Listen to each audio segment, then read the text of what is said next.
Miya Marcano was a typical college student until the day she vanished without warning. As her family and police scrambled for clues, the investigation revealed an unsettling figure with unchecked access to her home and a deadly obsession. Miya Marcano was a 19-year-old college student balancing academics and work while navigating life in Orlando, Florida. A sophomore at Valencia College, Miya was studying communications and was known for her vibrant personality and strong family ties. She lived at Arden Villas, an apartment complex close to campus, where she also worked part-time in the leasing office to support her studies. Miya was originally from Pembroke Pines, Florida, and frequently traveled home to visit her close-knit family. Her father, Marlon Marcano, was a popular South Florida DJ, and her family was deeply rooted in their Caribbean heritage. Miya maintained strong relationships with her parents, cousins, and friends, and she was often seen as the glue that held her family together. Her life at Arden Villa seemed typical for a college student. Classes during the day, work shifts in the office, and time spent with friends. She was well liked by her colleagues and residents at the complex. However, unbeknownst to Miya, danger was closer than she realized. A maintenance worker at her apartment complex, who had access to her living space, had developed an unhealthy fixation on her. This seemingly mundane detail would soon become a key element in unraveling the events that led to her tragic fate. On Friday, September 24th, 2021, Miya Marcano's routine took a sudden, inexplicable turn. She finished her shift at the Arden Villas leasing office around 5 p.m., planning to head to Fort Lauderdale later that evening to visit her family for the weekend. But when she didn't show up for her scheduled flight, alarm bells immediately went off for her family. Miya was dependable, and missing a flight without notifying anyone was completely out of character. Her father, Marlon Marcano, tried calling and texting her repeatedly, but his messages went unanswered. Miya's mother and cousins also attempted to reach her, but there was only silence. The next morning, growing increasingly anxious, Miya's family contacted the Orange County Sheriff's Office to report her missing. At the same time, they took matters into their own hands, driving to Orlando to start looking for her themselves. Upon arriving at Arden Villas, the family sensed something was wrong. Miya's car was still parked in the complex lot untouched. When they gained access to her apartment, they found troubling signs. Her room was in disarray, and her belongings, including her purse, were left behind. Her bedroom window, which was typically uncovered, had been tampered with, and her cell phone was missing. It was clear to her family that Miya hadn't left voluntarily. They began canvassing the apartment complex, speaking to residents and staff, trying to piece together her last known movements. Despite their efforts, no one could provide definitive answers. But one person's name kept surfacing: Armando Caballero, a maintenance worker at Arden Villas. Miya's family noted his odd behavior during their conversations. He claimed not to know anything, but his demeanor seemed off. They shared their suspicions with law enforcement, who were already beginning to focus their attention on him. As the hours turned into days with no word from Miya, the urgency of the situation escalated. The Orange County Sheriff's Office began a formal investigation, while Miya's family organized their own search parties. Social media lit up with posts about her disappearance, and flyers were distributed throughout Orlando. The community quickly rallied behind the family, but despite the growing attention, Miya remained missing, and her family's worst fears were beginning to take shape. As the Orange County Sheriff's Office launched its investigation into Miya Marcano's disappearance, the initial findings pointed toward foul play. Deputies searched Miya's apartment thoroughly, documenting the disarray and signs of forced entry. The blocked bedroom window suggested an attempt to conceal a break-in, while her missing phone and purse indicated she hadn't left by choice. Attention quickly turned to Arden Villa staff, especially those with access to residents' apartments. Among them was Armando Manuel Caballero, a 27-year-old maintenance worker. Caballero had been employed at Arden Villas for about a year and possessed a master key fob that allowed him to enter any unit in the complex. Investigators discovered that Caballero had used this key to enter Mia's apartment around 4:30 p.m. on the day she vanished, about 30 minutes before her shift ended.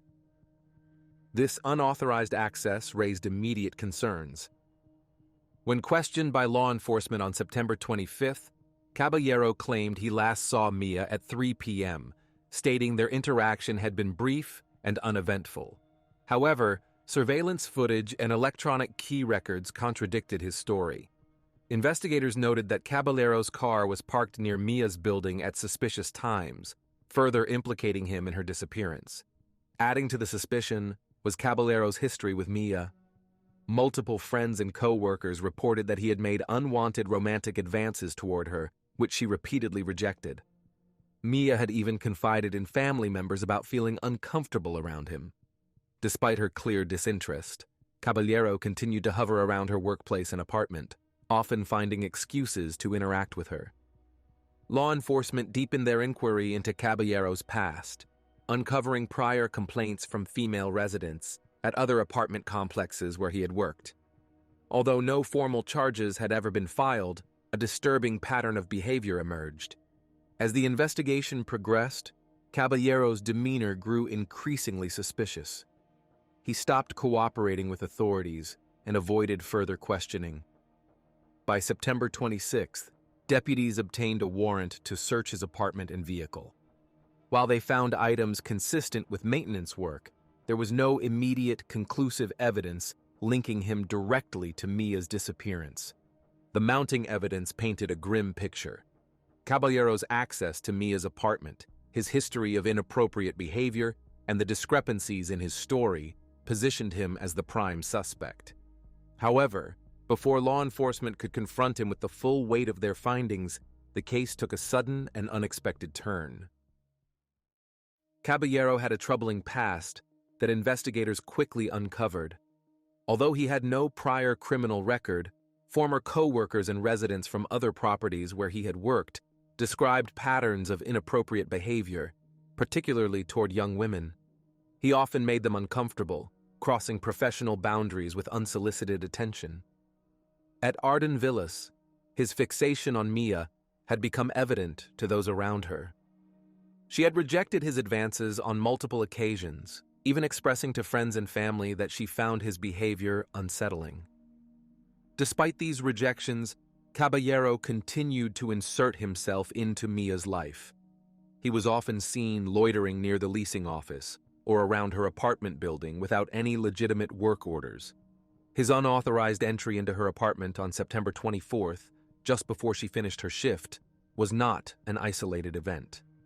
Investigators learned that he had used his master key fob to enter other units in the past, though no formal complaints had been filed. After his initial interview with deputies on September 25th, Caballero's behavior took a darker turn. He stopped responding to calls from investigators and refused further questioning. When Mia's family confronted him directly at Arden Villas, he appeared indifferent, offering no helpful information while maintaining his innocence. His lack of concern for Mia's disappearance, coupled with his evasive actions, only deepened suspicions.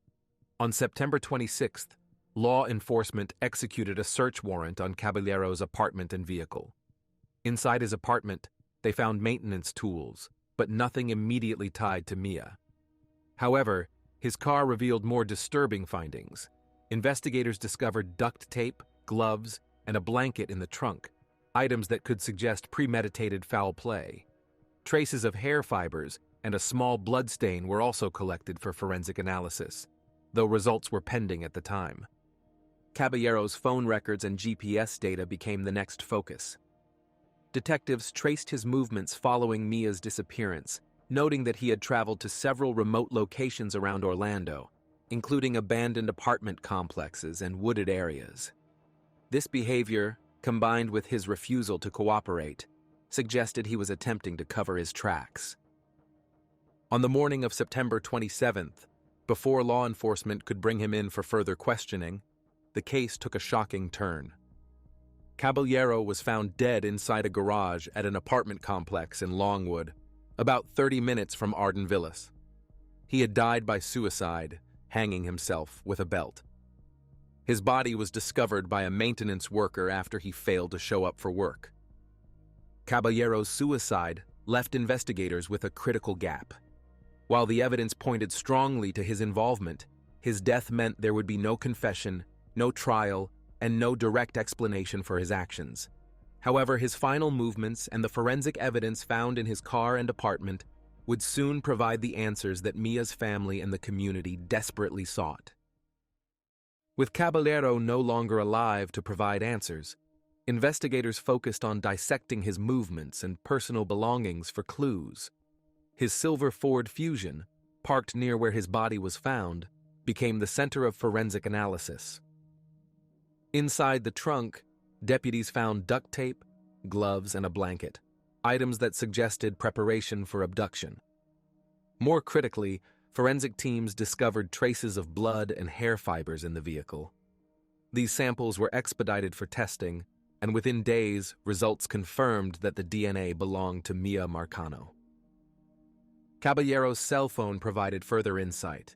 Investigators analyzed his GPS data and call logs, revealing a suspicious pattern of travel immediately following Miya's disappearance. On the evening of September 24th, his phone pinged in several remote locations around Orlando, places he had no known connections to. One location in particular drew investigators' attention: Timber Scan on the lake, an abandoned apartment complex notorious for its isolation and history of criminal activity. Law enforcement now had a focused lead. Teams were dispatched to Timber Scan to search the overgrown, deteriorating property. The site's size and condition made the search difficult, but with Caballero's GPS data pinpointing specific areas, deputies began their methodical sweep. Meanwhile, Miya's family and the public, devastated by the news of Caballero's suicide, continued their efforts to find her. Volunteers, law enforcement, and community members united in the search, holding on to the fading hope that Miya might still be alive. Social media campaigns intensified, and the hashtag #FindMiyaMarcano remained a trending topic, reflecting the widespread heartbreak and demand for justice. As investigators followed Caballero's trail, the focus remained clear: finding Miya and uncovering the full extent of what had happened during those critical hours after her disappearance.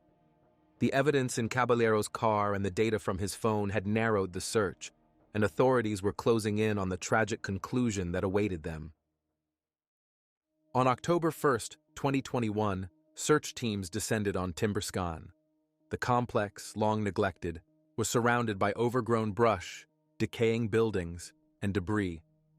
Navigating the area was challenging, but the specific GPS coordinates from Caballero's phone gave law enforcement a clear starting point. The Orange County Sheriff's Office deployed search dogs, drones, and ground teams to comb through the dense vegetation and dilapidated structures. As law enforcement worked the scene, Miya's family remained deeply involved in the search. Her father, Marlon Marcano, continued to lead efforts on the ground, refusing to give up hope until definitive answers were found. Volunteers from across the state joined in, distributing flyers and scouring nearby neighborhoods. The community's involvement had become a symbol of solidarity, with strangers offering their time and resources to aid in the search. Despite the intense efforts, the first day of searching yielded no significant results. However, the following morning brought a tragic discovery. On October 2nd, 2021, just behind one of the abandoned buildings at Timber Scan, searchers found a body partially concealed under branches and debris. The location matched the GPS data from Caballero's phone, placing him at the exact spot where the remains were found. The body was in an advanced state of decomposition, consistent with having been exposed to the elements for over a week. Personal items found nearby, including a purse and a set of keys, strongly suggested the remains belonged to Miya. Law enforcement immediately notified her family, though formal identification was required. The Orange County medical examiner took possession of the remains and began the identification process. Using dental records, they confirmed what everyone feared. The body was indeed Miya Marcano. The autopsy revealed that Miya had died from homicidal violence, though the exact cause of death was difficult to determine due to the state of the remains. There were no immediate signs of sexual assault, but investigators couldn't rule it out definitively. For Miya's family, the confirmation of her death was a devastating blow. The hope that had driven their tireless search efforts was replaced by profound grief. The discovery also marked the end of a critical chapter in the investigation, providing closure to the search, but leaving many questions about the final moments of Miya's life. While Caballero's death meant there would be no trial or confession, the forensic evidence, digital data, and circumstantial details provided a comprehensive understanding of his role in Miya's abduction and murder. The investigation had reached its conclusion, but the fight for justice was far from over. Miya's family vowed to ensure that her death would lead to meaningful changes, preventing similar tragedies from occurring in the future. The Orange County Medical Examiner's report provided some answers, but also left lingering questions. Miya's body was found in a state of advanced decomposition, making it difficult to determine the precise cause of death. The autopsy concluded that Miya had died from homicidal violence, but the specific details remained unclear due to the condition of her remains. Investigators confirmed that there were no obvious signs of sexual assault, but the medical examiner could not definitively rule it out. Personal belongings found near her body offered more evidence of the crime. Miya's purse, keys, and cell phone were located close to where her body was left, suggesting that Caballero had disposed of everything in one place. The area where her body was found, an isolated, overgrown patch behind one of the abandoned apartment buildings, indicated that Caballero had chosen the spot carefully, likely knowing that the property's reputation for crime and neglect would delay discovery. For Miya's family, the confirmation of her death brought unbearable grief. Her father, Miya Marcano, who had been at the forefront of the search, expressed heartbreak at the loss of his daughter, but also determination to seek justice in her name. The family's pain was shared by the community, which had rallied behind them throughout the ordeal. Vigils were held in Orlando and Pembroke Pines, where Miya had grown up, with hundreds gathering to honor her memory. Friends, classmates, and even strangers lit candles, left flowers, and shared stories about Miya's bright personality and promising future. The discovery also intensified scrutiny on Arden Villas, the apartment complex where Miya lived and worked. Residents and the public questioned how someone like Caballero, who had a history of inappropriate behavior, was allowed to maintain unrestricted access to tenants' apartments. The fact that he was able to enter Miya's apartment with a master key fob without her consent highlighted serious lapses in the complex's security protocols. Law enforcement released a timeline of Caballero's actions leading up to and following Miya's disappearance. The data showed that Caballero had entered Miya's apartment at 4:30 p.m. on September 24th, just before her shift ended. After abducting her, he drove to several remote areas before ultimately leaving her body at Timber Scan. His movements were tracked through cell phone data and surveillance footage, creating a comprehensive picture of his actions. Though Caballero's suicide meant there would be no trial, the overwhelming evidence left no doubt about his guilt. Forensic analysis confirmed Miya's DNA in Caballero's car, and the timeline of his movements aligned perfectly with her disappearance. Law enforcement publicly closed the case, declaring Caballero solely responsible for Miya's abduction and murder. While Miya's body had been found and her killer identified, the case left a deep impact on the community and raised broader concerns about tenant safety and apartment complex accountability. Miya's family, while mourning their loss, began to channel their grief into advocacy, determined to ensure that no other family would endure the same tragedy. You're a real fan of true crime if you watch this video to the end. What do you think the apartment complexes should do to avoid such horrible situations? Write your thoughts in the comments and like this video. You can also watch the video from our second channel, when police officers arresting one of their own. See you soon.